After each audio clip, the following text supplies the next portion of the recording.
Let's talk about it. Not only do the Sixers have the best backcourt in the NBA, but they have a big four.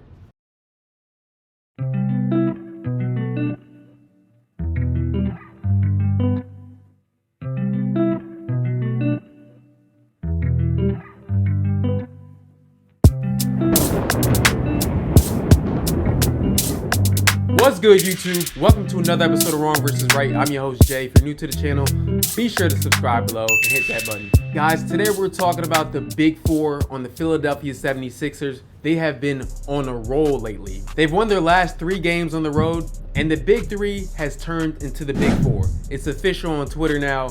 Just get used to it. And also stay tuned for the end of the video because I have a super bold prediction for one of the big four.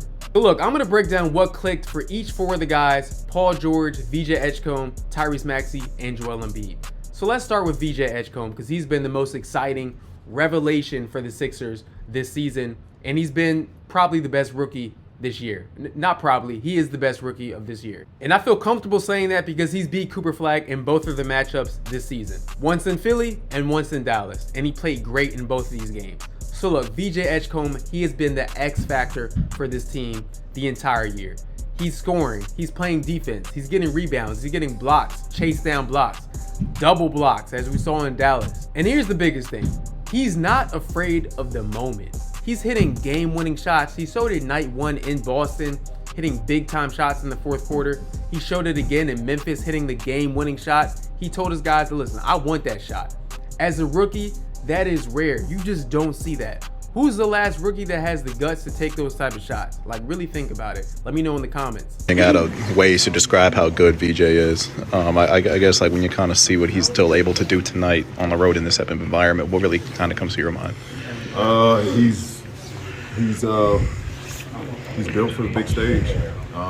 No better stage, obviously, playing in this iconic arena. It's the second night or second time in this building that he's performed on the stage. So,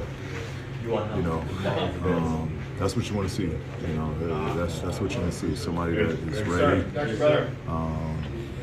At his age, his confidence, his maturity. It's elite, it's definitely elite. You guys for. And then not only that, he takes the challenge against the best players. He's guarding Ja Morant. He's owning Jalen Brunson on defense. And that is difficult to do. He's not falling for the foul baiting, the leaning into you. He's going straight up and he's going at him on the offensive end too. Normally they try to hide Jalen Brunson, but VJ Edgecomb and Nick Nurse have developed a scheme to go at Jalen Brunson. So he gets the whole lane to himself. In the NBA, there's spacing, right? Because everyone is a shooter.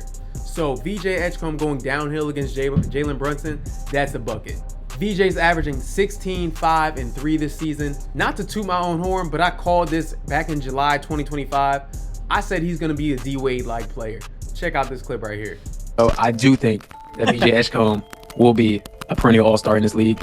I know it's hard to make comparisons about players, but I think his ceiling, and some people might kill me in the comments for this. I think his ceiling is like a Dwayne Wade-ish type player, right? Now, I know ball, so that's why you need to subscribe. But the last game against the Knicks, that was the second time VJ Edgecomb came into Madison Square Garden. New York is kind of like his second home too. Of course, Bimini is his first home, but New York is kind of like his second home because that's where he played high school ball. But he just walked into that building and is dominating every time they play. Moving along to Paul George. Now look, Paul George is one of the most ridiculed players in the NBA because he doesn't average 25 points. Because he makes $50 million a year.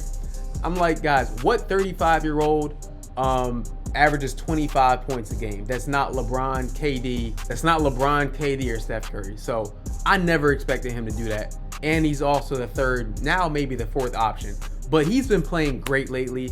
And what I'm really happy about with Paul George is that he's playing despite being a little bit banged up. Sometimes he's questionable to come in. But this last stretch of games, he's just been available off the injury report. We know he's not 100%, but he's fighting through it. And more importantly, he's giving effort and hustle on defense and in rebounding, which the Sixers desperately need, especially at the wing position. And they haven't had that in a long time. Tobias Harris never played this level of defense that Paul George is showing, and he's a great help defender. And then offensively, the Sixers don't need Paul George to be Indiana, Clippers, or OKC Paul George, where he breaks guys down off the dribble every play. That's not his role in this team. We need that sometimes when the offense is dead and like, it's a last second shot. But more importantly, we need him to be a spot up shooter, a knockdown corner 3 shooter, which he's been these last couple of games, and a guy that can get a bucket, like I said, if he gets the ball at the last like 5 seconds left in the shot clock. And he's been doing that. Still averaging around 16 points a game as our third or fourth option. I'll let y'all debate. Is VJ the third option or is Paul George the third option? Let me know down below in the comments. But Paul George has been playing great. He's been rebounding. I think it's been an emphasis this year.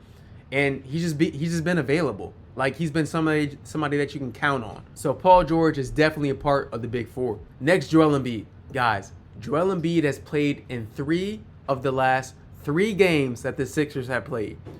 When is the last time that has happened? When was the last time that Joel Embiid played in 3 consecutive games? I'm not talking about back-to-back games. I'm talking about 3 consecutive games. I would wager to say probably 2022. Like, the fact that he's going out there and playing, first off, it shows that he's able to do it. So, shout out to the surgeon. I know it's been trending on Twitter too. Shout out to the surgeon that did work on Joel Embiid's knees. I don't know what they did. I think it's the same guy who had surgery on Kawhi Leonard. But shout out to him.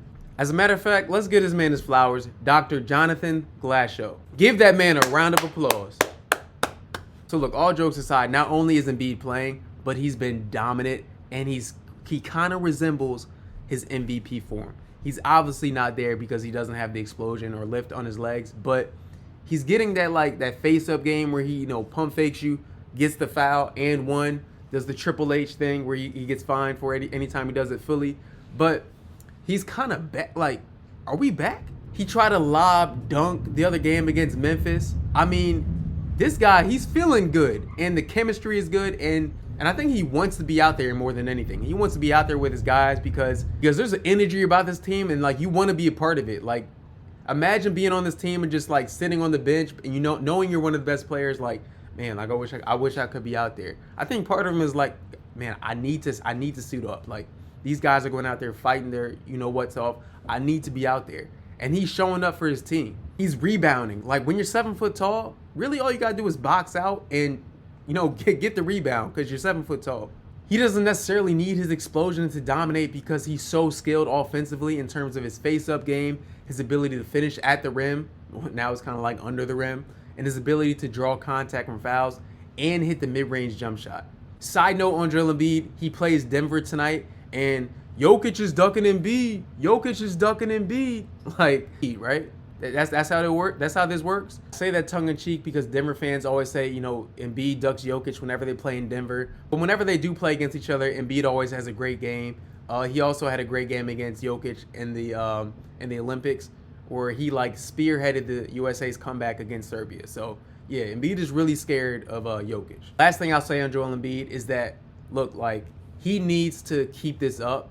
God forbid he gets injured again, but he needs to keep up this level of play, this level of assertiveness, this level of wanting to be there for his team. I think he does want to win, but I need him to really lock in. And some of the antics I don't really like some of the comments he made after the Knicks game, kind of talking about I love New York. They're booing because we're winning. I get it. Be happy about the win.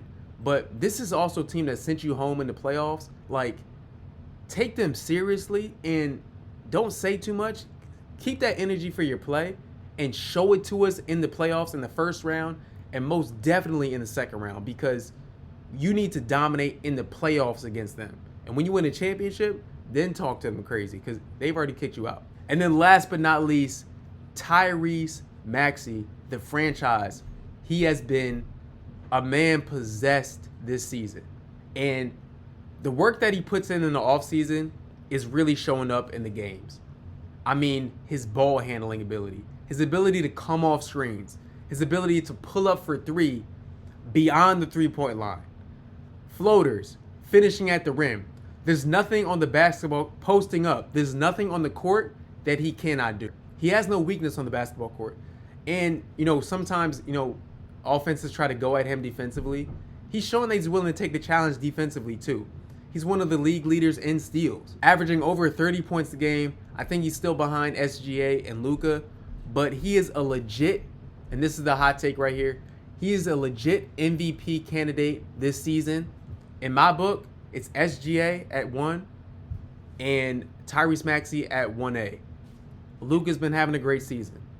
But the way that Tyrese Maxey is lifting his team to victory, revitalizing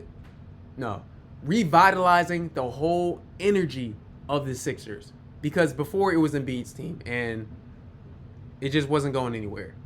Tyrese Maxey has injected life into this team, and the sky's the limit when these guys are healthy.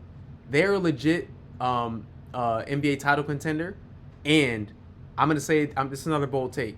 The Sixers are the most talented team in the Eastern Conference. The Sixers are the most talented team in the Eastern Conference. They've been on this win streak despite Kelly Oubre being out of the lineup, despite Trendon Watford being out of the lineup. They have a solid 9 guys that they can go in and play and not have a significant drop-off. I'm talking Maxey. I'm talking VJ Edgecomb, Paul George, Dominic Barlow, Joel Embiid, Jared McCain, Quentin Grimes, Trent Watford, Kelly Oubre, Justin Edwards, Adem Bona, Andre Drummond. They have the deepest team in the East. I'm not going to say the entire league because I think OKC is deeper, but they have the deepest team in the East, and they are the best team in the East.